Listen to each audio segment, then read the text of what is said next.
lesson plan or lesson is more introduction to AutoCAD.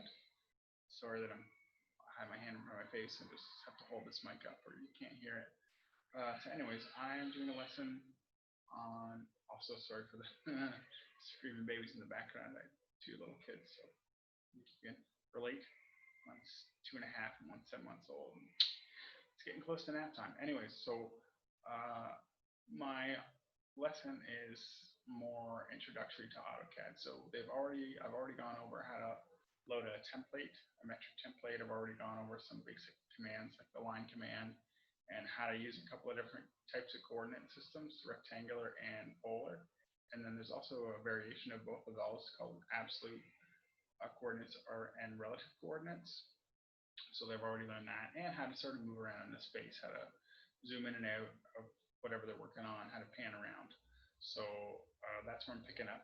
So the idea of this lesson is I'm going to combine some of the stuff they've already learned about coordinates, the absolute and relative coordinates and rectangular and polar. I'm going to combine it and have them use both of them to make a drawing. And then I'm going to introduce another command called the fillet command. So that's the gist of the lesson. So essentially what they're going to do is make this drawing here and then fill it out the coordinates as they go.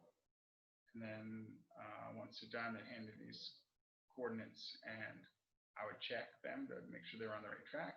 And I would also check, like I would go around the room and check the drawing to see if they did it. So that's where I'm going to pick up on the lesson.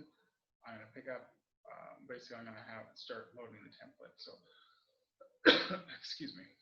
So I'll begin now. All right, guys, so just want to get into this drawing. So just like we covered in the last class or previous classes, we want to load a metric drawing. So we want to go to ACAD ISO. It's going to give us metric units. So we do that. And then we can see our X and Y plane here. I'm going to move it over. Again, the green line is the Y, the X is the red line. I'm going to zoom in a little bit. Again, each one of these squares is 10 millimeters. Okay, so looking at a drawing, I've given you the first point, so I want you guys to make this drawing. I've given you the first point here at 1010. Before I continue, a couple of tricky things to watch out for. The trickiest is this corner here. How I've done this is called a fillet command. It's basically you take a right angle like this one, so you make the right angle and then you use a fillet command to round it off. So I'm going to show you guys how to do that in a minute here. So anyways, I've given you the first point of an absolute, meaning it starts at 0. Every coordinate for absolute reference is 0. So absolute rectangular, meaning I'm giving you an X value and a Y value. So referencing 0 where the X and Y meet, over 10 and up 10, just like this point says. So that's point number 1. So I'm going to draw the first line segment here, and I'm going to do it using relative, because this idea here is we're going to use relative rectangular and relative polar. So I'm going to start using relative polar coordinates to get from point 1 to point 2. So we can see that relative, again, we're not referencing 0, we're referencing the previous point. So point 2 relative to point 1, it's on the same x-axis, point on the x-axis, and we've moved up the y-axis. Now, like we explained before, with polar coordinates, it's a vector, so we're going to give the magnitude or how long the line is and the direction the line's going. So for that, again, we're going from point 1 to point 2. We want to know we want to know the magnitude, so how long the line is, and the direction of the line. So we can see here that if each of these squares is 10 millimeters, the magnitude of this line is 10 and 20 from point 1 to point 2. And the direction the line's going, we can use our compass here. And we can see that if we want a line to go to the right, it's going to go to 0 or 360 degrees. If we want to go perfectly to the left on the x-axis, it's going to be 180. If we want it to go up, it's going to be 90. If we want it to go down, it's going to be 270. So I've given you guys this this grid, this quadrant and compass here to help you out if you forget your grade 6 math. So anyways, so we want ours to go straight up, so we want it to be 90 degrees. So we're gonna, so this polar coordinate would be 20 because the magnitude of the line is 20, and an angle of 90. And you don't have to put the degree sign in. You can fill them in later if you want using the, you have to insert it. So I'm not quite so concerned about that. We can go over that another time. I know it's an angle based on this less than sign here. So let's make this first point. So we've got our template loaded up. We're going to go, we're going to make our very first point, which was the 10, 10 here, and then we'll do the next point to make our line. So we can either hit the line command or type line. I'm going to click it. Now we know that our first point is 10, so we type 10, comma 10. That gives us point 1. And we can see it's 10 over and 10 across. Now the next point we said was a magnitude of 20. And then I'm going to hit the less than sign. And it's already, we're already on it. You can see our cursors actually were already going up, straight up and down. Oh, oops, got to do it again. 20. So we've got the 20 value in for the magnitude. Now we're going to put the 90 in for the degrees. And boom. So if we hit escape, that's our first line segment. Now the next one, we're going to go to point 3. So we could use polar. You would have to know the actual magnitude of this, which bonus points if you can figure out how to find this magnitude. I'll give you a hint, it's not 10.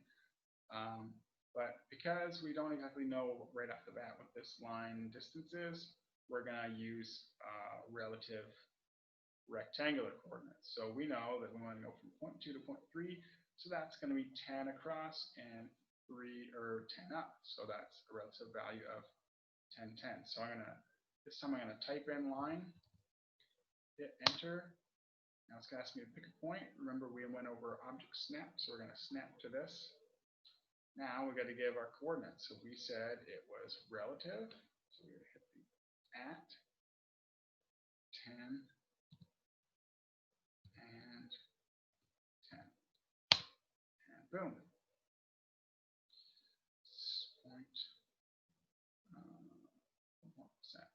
Point 3. So we got to go to point 4. That's we can use relative if we want, relative rectangular if we want. So we're going to go 0 degrees because you don't change on the x-axis, and 10 on the y. So the line again. Click here. We hit at 10, comma 10.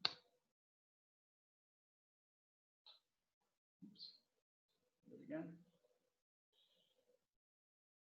Oh, actually, what I did, I made a mistake. I drew it further to the right, so I'm going to hit escape. Because it wasn't 10, 10, it was 0, 10. So I'm going to hit undo. Oh, I undid one too many. All right, so let's try that again. Snap to it. And not 10. 0, because we're doing relative, 0, 10. Boom. All right, let's check our drawing again. So we want to go back the other way from point 4 to point 5. So we'll do at, now it's negative 10 because we're going the opposite direction. 10, comma, 10. And the next point, we can use polar from point 5 to point 6. That's going to be a line segment of 20 and a degree of 90. Say at 20, angle 90.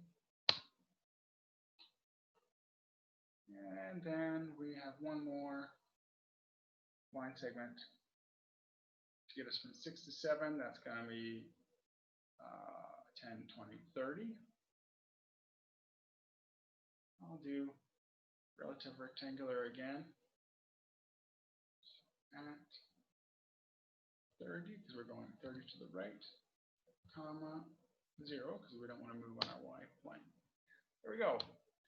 Now we have to use our fillet command to round off this corner. So what I'm going to do here, I got to find it. So it's under this one. Hit the down drop. I can do a fillet or a chamfer or a bend. Right now we're going to just learn about fillet. So again, what this does is round off the corner. Now if you look here, you can see that it's going to give us some options. So I want to make sure that my radius is correct. We're going to round it off. Well, if we round it off, we need to select what radius. So here we can see that I've told you I want it to be 10. So I'm going to hit R. You can see where it's highlighted blue for radius. I'm going to hit R.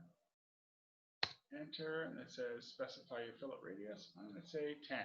So had we not done that, it would have been stuck at 0 and wouldn't have been frustrating for us. So the next thing it says in the command line, select the first object, so this one.